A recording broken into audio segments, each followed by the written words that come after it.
مفتی صاحب میرا اگلا سوال یہ ہے کہ ہم جو اپنی پروفٹ کی جو کیلکولیشن کرتے ہیں وہ عام طور پہ کائبور یا Karachi inter bank offered rate سے منسلک ہوتی ہے. تو ہم جب کوٹ بھی کرتے ہیں تو کائبور پلس کچھ پرسنٹیج عام طور پہ اس طرح کوٹ کرتے ہیں. تو اگر ہم ایک سودی معیار یا سودی رقم کا معیار بنا رہے ہوں تو کیا اس سے ہماری جو بھی ٹرانزیکشن ہے یا ڈیلنگ ہے وہ ناجائز نہیں ہو جائے گی؟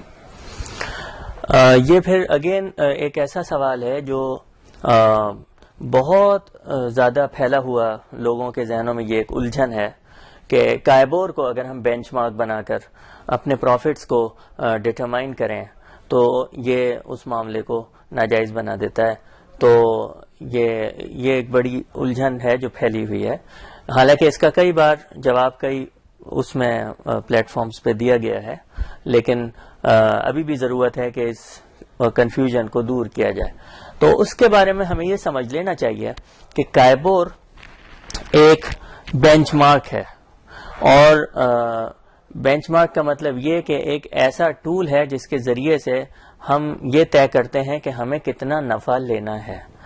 تو شرعی اعتبار سے کسی ٹرانزیکشن میں کے جائز ہونے یا ناجائز ہونے کا اگر ہم فیصلہ کرنا چاہیں تو اس کے لیے کائبور کو دیکھنا یا نہ دیکھنا اس سے اس کی شرعی حیثیت پر فرق نہیں پڑتا.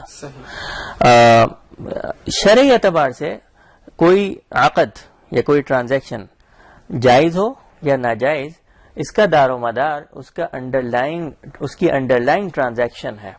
اگر انڈر لائن ٹرانزیکشن پرمیسیبل ہوگی تو وہ معاملہ جائز ہوگا، اگر وہ امپرمیسیبل ہوگی تو معاملہ ناجائز ہوگا. چنانچہ اگر میں اس کی مثال بہت کامنلی جو دی جاتی ہے وہی میں دوبارہ عرض کر دیتا ہوں، وہ یہ کہ اگر کوئی شخص جوس بیچ رہا ہو تو اس کو جوس بیچنے پر جو وہ اپنا نفع متعین کرے، اگر وہ اس نفع میں دار و مدار بینچ مارک کسی شراب بیچنے والے کے نفع کو قرار دے تو اس کی وجہ سے اس کے جوس بیچنے کے نفع کو ہم ناجائز نہیں کہہ سکتے، کیونکہ انڈر لائن جو ایسٹ ہے وہ جائز ہے. البتہ پھر بھی اس سب بات کے باوجود یہ بہتر نہیں ہے کہ کائبور کو بینچ مارک بنائیں، کیونکہ ایک امپرمیسیبل ایکٹیویٹی چل رہی ہے، اس کو ہم بینچ مارک بنائیں ایک جائز کام کے لیے، یہ ایک دینی غیرت کے خلاف بات ہے.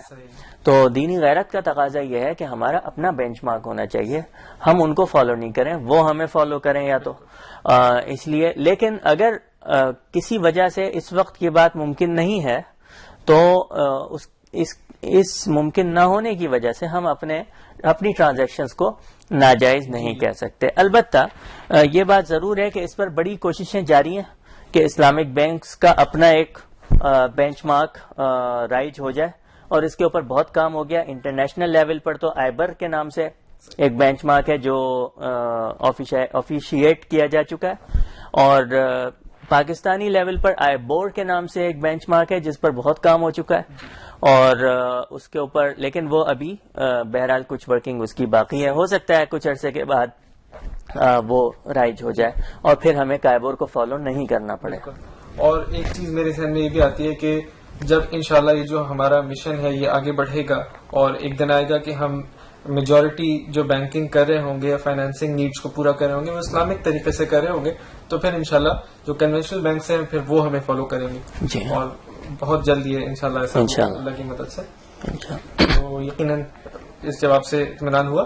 اور ناظرین اگر آپ کے کوئی سوالات ہوں تو کائنڈلی کمنٹس میں پوسٹ کیجیے، آپ کے سوالات انشاءاللہ مفتی صاحب تک پہنچائے جائیں گے اور ان کا جواب دیا جائے گا. میں پروگرام کے آخر میں مفتی صاحب کا بےحد شکریہ ادا کرتا ہوں اور امید کرتا ہوں کہ وہ انشاءاللہ آئندہ بھی ہماری رہنمائی فرمائیں گے اور میرے اور آپ کے سوالات کے جوابات دیں گے. تو پروگرام دیکھنے کا بہت شکریہ. انشاءاللہ آپ سے پھر بات ہوگی. اپنا خیال رکھیے گا. اللہ حافظ. السلام علیکم.